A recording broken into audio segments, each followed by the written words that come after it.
અમરેલીના સાવરકુંડલાની પીએમશ્રી પ્રાથમિક શાળામાં પ્રિન્સિપાલ ન હોવાથી શાળાની વિકાસની ગ્રાન્ટ પરત થઈ રહી છે। તો જોઈએ એ વિકાસશીલ ગુજરાતના ભાવિ ભવિષ્ય સમાન વિદ્યાર્થીઓની સ્કૂલની વરવી વાસ્તવિકતા। સાવરકુંડલાના 80 ગામોમાં પીએમશ્રી શાળા માત્ર 2 સેન્ટર પર આવેલી છે, જેમાં આંબરડી અને સાવરકુંડલામાં સાધના સોસાયટીમાં આવેલી છે। જે સાવરકુંડલાની પીએમશ્રી શાળાનું સંચાલન દેખરેખ સીધું પીએમઓ કાર્યાલયથી થાય અને ત્યારે સાવરકુંડલાની આ પીએમશ્રી શાળામાં 9 મહિનાથી આચાર્ય નથી કે ઇન્ચાર્જ નથી, જેથી શાળાની તમામ ગ્રાન્ટ પાછી જતી રહી છે। આચાર્ય વિના ખાસ કરીને વાલીઓને ખૂબ મુશ્કેલી પડી રહી છે।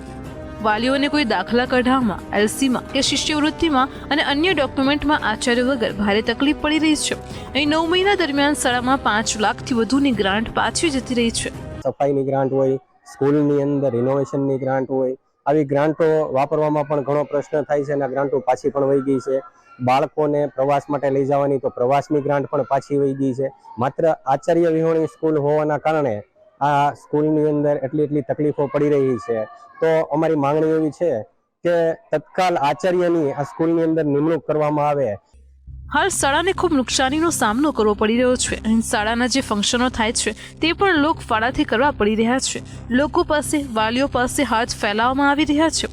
ત્યારે એસએમસીના જે સદસ્યો છે તેમણે પણ માંગ કરી છે કે શાળામાં તાકીદે નવા આચાર્ય મૂકવામાં આવે અથવા તો ઇન્ચાર્જ આચાર્યને પણ અહીં શાળામાં મૂકવામાં આવે।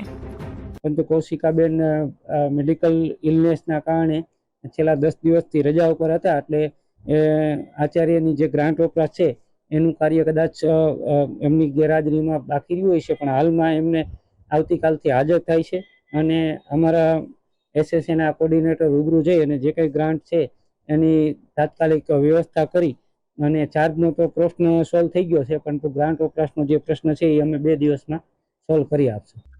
આચાર્ય ન હોવાના કારણે બાળકોનું ભણતર પણ બગડી રહ્યું છે। તો શાળામાં કુલ 650 જેટલા વિદ્યાર્થીઓ છે, 17 જેટલા શિક્ષકોનો સ્ટાફ છે। શાળાનું સમગ્ર વાતાવરણ હાલ તો ખોરંભે ચડ્યું છે। વાલીઓની માંગ ઉઠી છે કે નવા આચાર્યને નીમવામાં આવે। હવે જોવાનું એ રહેશે કે સરકાર દ્વારા બાળકોના ભાવિ ભવિષ્ય માટે આચાર્યની નિમણૂક કરવામાં આવશે કે નહીં। પરેશ પરમાર, મંતવ્ય ન્યૂઝ, સાવરકુંડલા।